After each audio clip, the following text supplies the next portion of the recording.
안녕하세요. 정상으로 인도하는 사람들 셀파 김혜성입니다. 자, 오늘서부터 저와 함께 전산회계 1급 과정 이론 및 실기 과정 전체 과정을 차근차근 하나씩 살펴보도록 하겠습니다.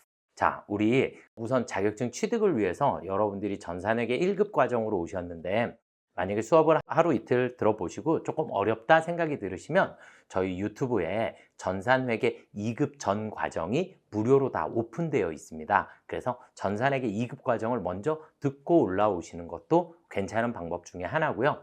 사회생활을 직장생활을 오래 하신 분들이라든지 혹은 뭐 대학생들이라든지 뭐 이런 경우에는 바로 회계 1급서부터 출발을 해도 크게 문제는 없을 거다라고 생각을 합니다. 저는 여러분들이 완전히 모른다라고 생각을 하고 수업을 시작해 보도록 하겠습니다. 자, 우선 여러분들이 회계라는 거를 먼저 지금 배우러 오신 거잖아요. 그죠? 자, 그러면 이제 우리가 회계다라고 하는 게 뭐냐? 회계가 뭐냐? 회계를 왜 배우냐? 네. 지구가 멸망해도 아마 회계는 안 없어질 거다라고 생각이 들고요. 우리가 회계라는 거를 배운다라고 하는 건데 이 회계를 예전에는 뭐라고 얘기했었냐면 부기라고 했었어요. 부기. 부기라고 했었는데 그럼 부기라고 하는 것은 또 뭐냐? 부기는 장부에 기장한다 이런 의미였어요. 장부에 기장한다. 그래서 장부에 기록하는 것을 우리가 부기다라고 했는데 이제 뭐 시대가 많이 발전을 하면서 이제 부기가 회계로 바뀌게 됐어요. 왜냐하면 장부에 기록한 것을 이제 회계다라고 하는 것으로 바뀌면서 장부에 기록한 정보들을 제공을 해준다. 정보를 제공해준다. 이런 의미로 사용되는 회계라는 것으로 명칭이 조금 변경이 됐고요. 자, 우리가 회계라는 거, 선생님 저 학교를 이렇게 뭐 특성화고 진학을 했어요. 혹은 대학교 세무회계과를 진학을 했어요. 그런데 회계 저 아무것도 모르는데, 네, 아무것도 모르시니까 우리 배우러 오셨죠. 그래서 천천히 하나씩 하나씩 살펴볼 거예요. 그러면 우리가 회계라는 걸 왜 배워야 되냐? 제가 제일 중요하게 설명드리는 게 계속 왜예요. 여러분들이 궁금증이라는 걸 가지고 있어야 이게 내 것이 되고 그 다음에 저희가 지금 진행하고 있는 건 전산회계 1급 자격증 과정인데 저는 제발 자격증 취득하려고 공부 안 하셨으면 좋겠어요.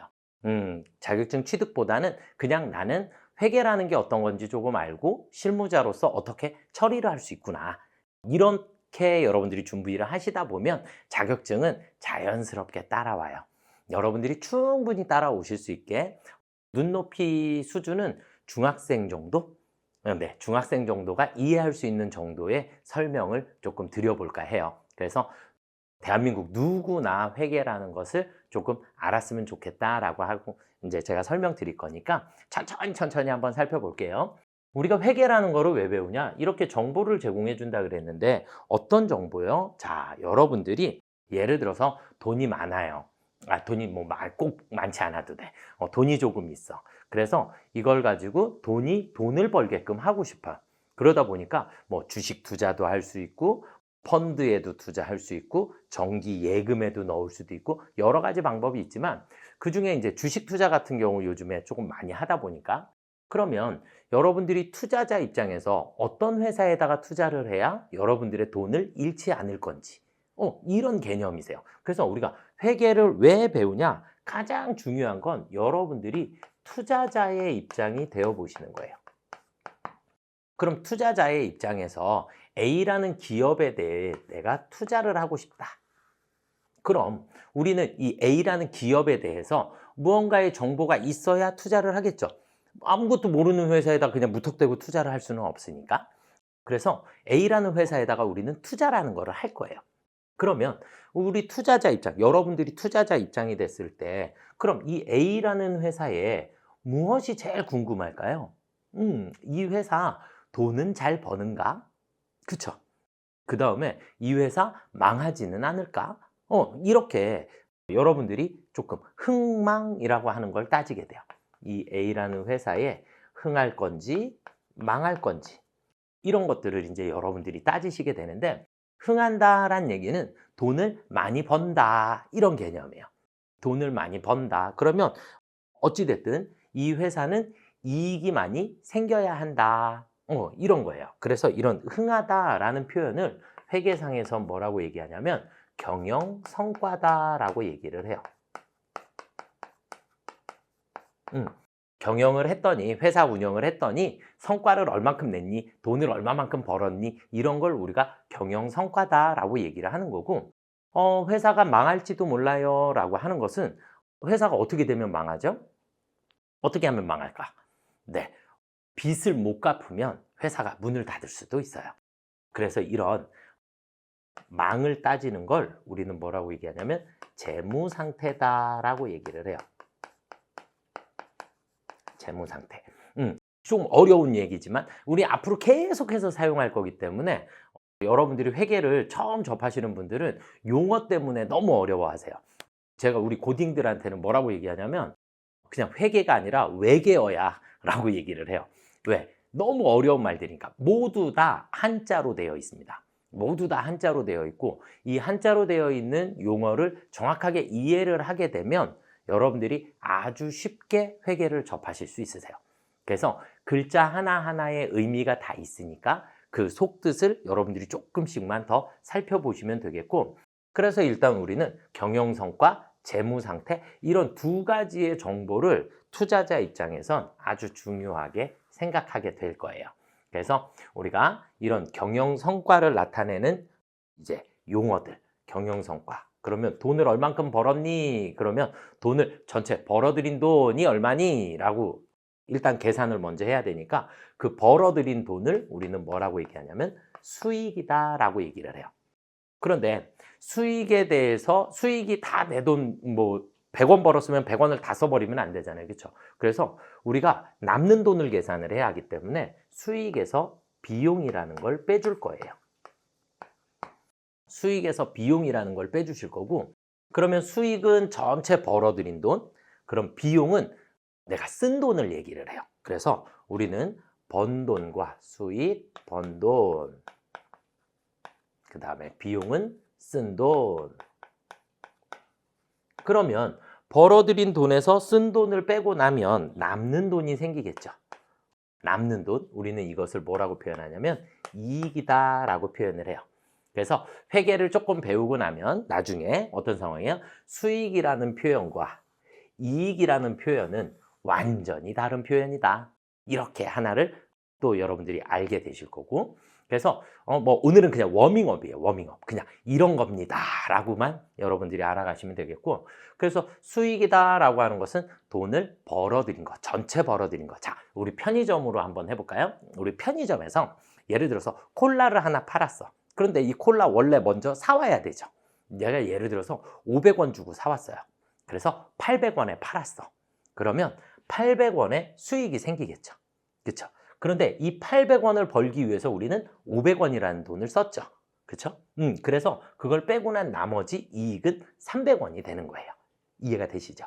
이 정도의 수준으로 계속 설명드릴 거니까 여러분들이 막 어렵다 이렇게 말고 대신에 용어들이 어려운 거니까 이 용어들을 조금 빠르게 이해해 주셔야지 되는 게 조금 중요하다. 이렇게 보시면 돼요. 자, 그럼 재무 상태를 한번 볼까요? 재무 상태라고 하는 것은 너 지금 돈 얼마 있어? 이런 걸 물어보는 거예요. 그래서 회사가 가지고 있는 자금력 이런 것들을 따지는 건데 이런 재무 상태에는 자산이라는 게 있고요. 자산, 그리고 자산에서 부채라는 것을 빼고 나면 남는 돈을 우리는 뭐라고 얘기하냐면 자본이다 라고 얘기를 해요. 자본. 그래서 자산이다 라고 하는 표현은 자산은 우리 회사 거, 내 거. 전부 다 내 거를 자산이라 그래요. 그러니까 우리 회사가 가지고 있는 거 조금 어렵게 들어가면 기업이 소유하고 있는 재화 및 채권을 자산이라고 해요. 그러니까 재화는 눈에 보이는 거, 가지고 있는 거, 그 다음 채권은 남한테 돈을 받을 수 있는 권리 이런 것들을 우리가 채권이다라고 얘기를 하는데 나중에 천천히 하기로 하고 어쨌든 우리 회사 거, 내 것을 자산이라 그래요. 그럼 그 중에서 뭐 은행에서 대출을 받은 게 있다든지 뭐 누군가한테 돈을 빌려왔다든지 혹은 외상값을 갚아야 한다든지 이렇게 갚아야 할 남의 거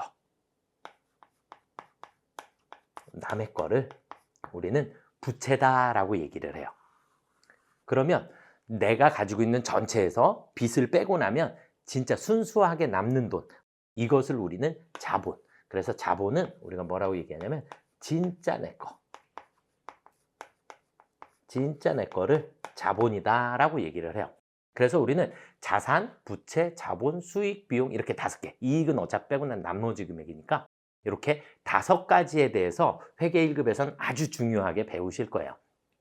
이런 용어들을 이렇게 살펴보면 뭐 쉬울 수도 있고 조금 어려울 수도 있는데 중학생 친구들, 제가 이제 중학교 3학년 특성화고등학교 가는 친구들도 교육을 하지만 그 친구들한테도 하루 이틀 설명하는 게 아니에요.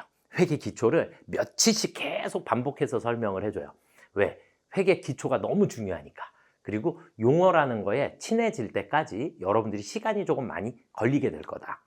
아주 간단하게 여러분들한테 조금 설명을 드리면 우리가 이런 거예요. 영어 공부를 하려면 알파벳을 알아야 되잖아요. 그렇죠?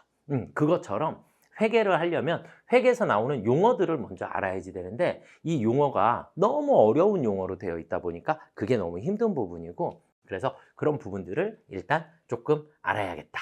자, 이렇게 일단 회계 간단하게 정리를 조금 한번 해봤고요. 그래서 투자자들한테 이런 경영성과나 재무상태 등 여러 가지 이런 정보를 제공해 줄 거다. 이 A라는 회사에, 우리 회사의 모든 정보를 이 사람들한테 알려줄 거다. 그런 역할을 하는 걸 회계다라고 얘기를 해요. 그럼 이제 이런 회계에서 아주 중요한 게 뭐냐?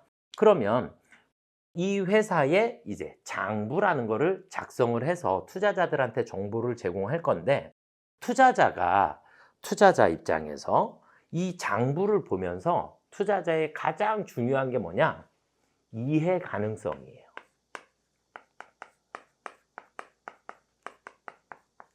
뭐라고요? 이해 가능성.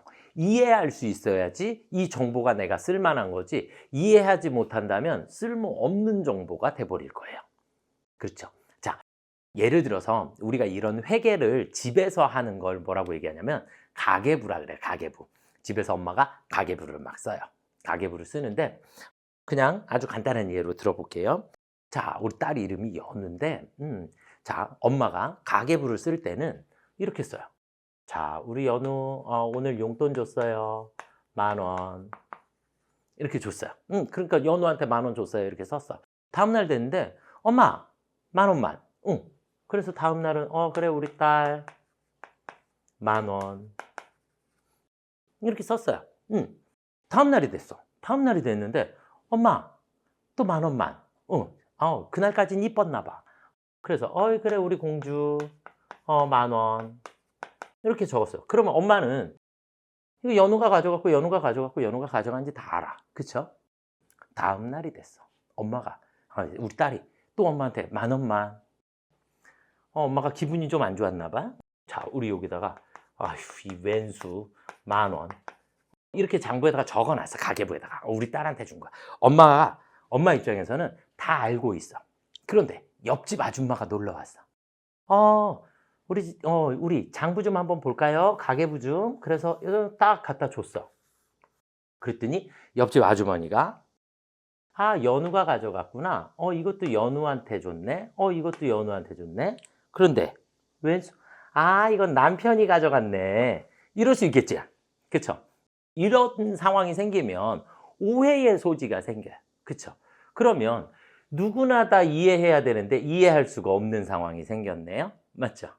그래서 우리는 이 이해 가능성, 누구든지 우리 장부를 보면 이해할 수 있어야 된다. 이런 부분 때문에 우리는 아주 중요한 회계는 이 이해 가능성 때문에 원리, 원칙이라는 게 존재한다.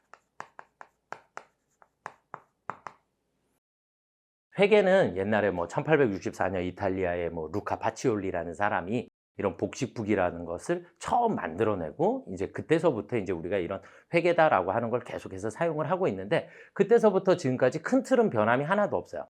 제가 나이가 50이 넘었는데 고등학교 때 배우던 회계랑 지금 회계가 거의 똑같아요.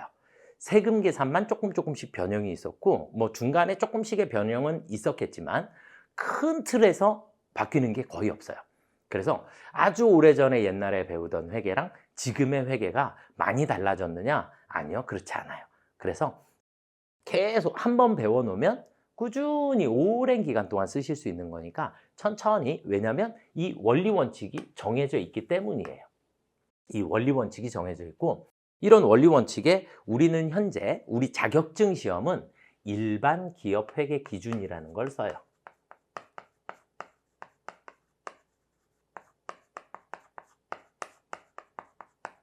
일반 기업 회계 기준이라고 하는 이렇게 정해져 있는 그래서 우리나라 뭐 회계기준원이라는 곳이 있고, 거기에서도 일반 기업 회계 기준이다 라고 하는 것을 정해놓고 그 룰 안에서 진행이 될 거예요.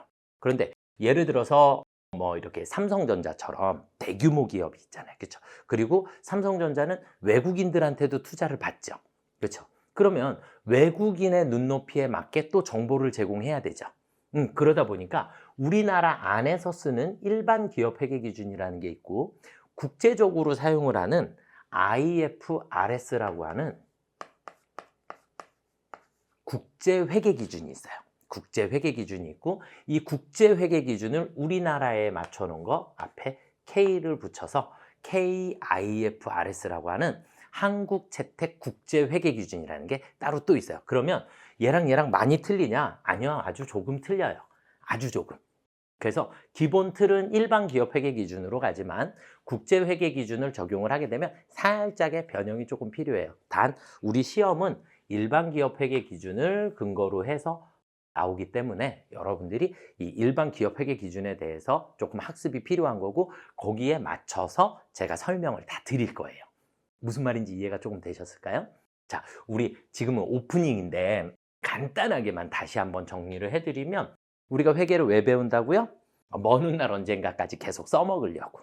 써먹기 위해서 우리가 회계라는 걸 배우는 거고, 이런 회계는 투자자 입장에서 정보를 제공받아야 그 회사에 계속 투자를 할 건지 그만 투자를 할 건지, 투자금을 빨리 회수를 해서 다른 회사에다 투자를 해야 될 건지, 이런 의사결정을 하기 위해서, 이런 투자자들의 의사결정을 위해서 우리가 회계라는 것을 배운다.